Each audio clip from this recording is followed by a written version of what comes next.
Hey, welcome back. Today we're going to take a deep dive into terrain analysis. So just a bit of a disclaimer, I'm an engineer officer, so some of the things I say, I might be getting a little carried away with the terrain analysis, but terrain is my jam. So I like to analyze it quite heavily.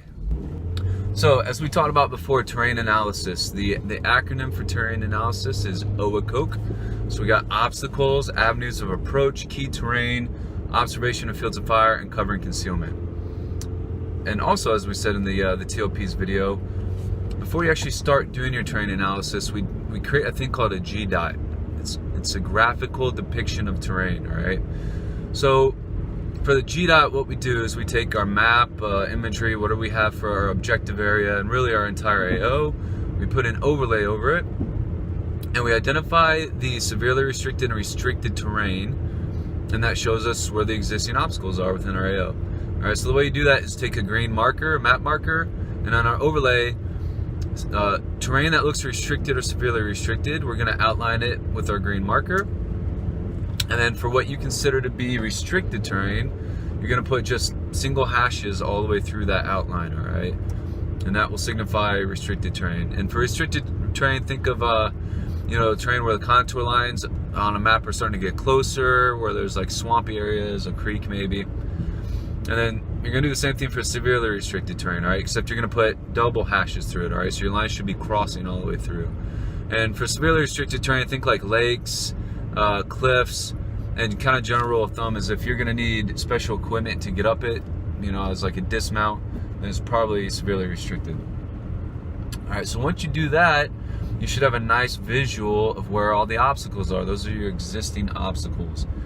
And you'll notice, if you don't get too carried away, that in between those obstacles, there are openings. There's no color there. There's no green that you've drawn in, right? And those are mobility corridors. So now on your GDOT, you're gonna draw in the mobility corridors. If you don't remember what those look like, use your black marker, and there's little crow's feet at the end of the line. You just make a line for where the corridor is. And then you're gonna put the unit size in there that you think it is, all right? So like a platoon, you'll put your 3 dots, a company, one line, etc., all right? So that's what we do next. Now your visual should be, you can clearly see where the obstacles are, you can see where the mobility corridors are, those are potential avenues of approach. All right, then we're gonna identify key terrain. So we'll get into this, deeper into this here in a minute, but your key terrain is not gonna be every hilltop, every intersection, right? Your key terrain is going to dominate the biggest, most significant obstacles and the most important avenues of approach in your AO, all right? So we'll get to that more later.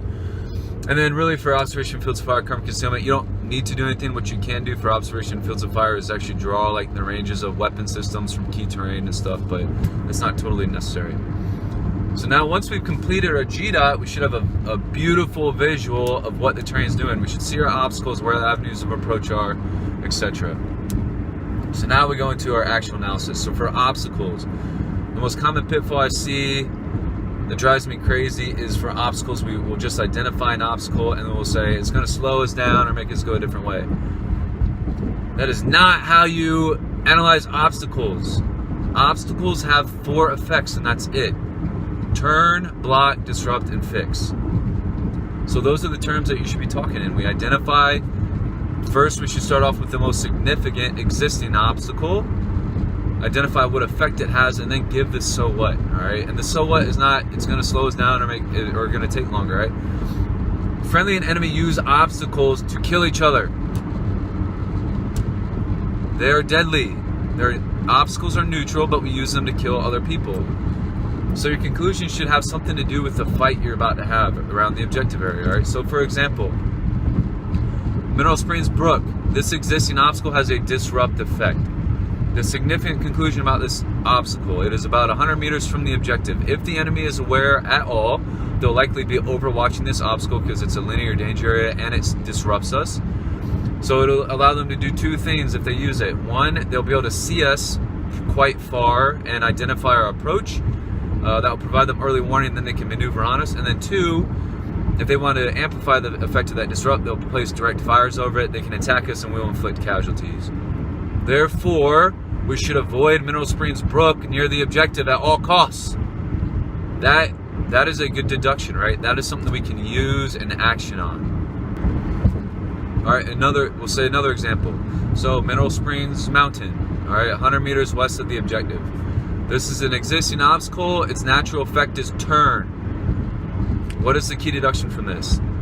Again, if the enemy is aware and taking any sort of active precautions, this mountaintop is the most likely to be reinforced with tactical obstacles. And because of this, it is also the most likely to be overwatched and used. So the enemy is probably going to mass their fires near this obstacle here. Therefore, out of the entire AO, this one specific spot is the most likely that contact will break out within the AO. Therefore, let's say we're doing a raid, we should avoid it at all costs. We don't want to be compromised. We don't want to take contact or action until we're in our assault positions undetected and we can kick off the raid. All right, those are good, significant deductions. Again, you want your deductions to be something you can action, all right? And then that will segue into our avenues of approach. So again, you should be able to see where avenues of approach are with the mobility corridors on your GDOT. And you want to identify the most likely, the most important, etc. All right, so let's say you have a mobility corridor going straight from your assembly area, the FOB, or your ORP to the objective. And again, let's say the enemy is in some kind of defense or they're doing some kind of patrolling and they're aware a little bit. What is the conclusion you're going to make about that mobility corridor or that avenue approach from your ORP to the objective? The conclusion, it is the most likely avenue of approach. Therefore, it'll be the most likely to be overwatched, and again, the most likely to take contact, especially if it's passing right next to these existing obstacles we just identified. That's a very good conclusion. Now we know not to take it, and that we should probably look for other ones, all right? And then on the flip side, let's say there's a smaller mobility corridor on the back side of an objective. There's no significant existing obstacles or tactical advantage to that avenue of approach. The conclusion is that the enemy is less likely to be observing it. We have less likely chance of taking contact. The enemy doesn't expect us. Therefore, it's probably a better avenue approach to take. Maybe not our primary one, but at least an alternate avenue approach. Okay, so think of obstacles and avenues approach in terms of like what can we action, what can the enemy action based off of, all right? If you do a good job with that makes it easy to pick key terrain, because a piece of key terrain is going to dominate those obstacles and avenues of approach that you deemed worthy enough to analyze, all right? A key terrain is not every hilltop. A lot of times it is a hilltop, all right? But the key to picking good key terrain is it dominates the obstacles and avenues of approach that we talked about earlier.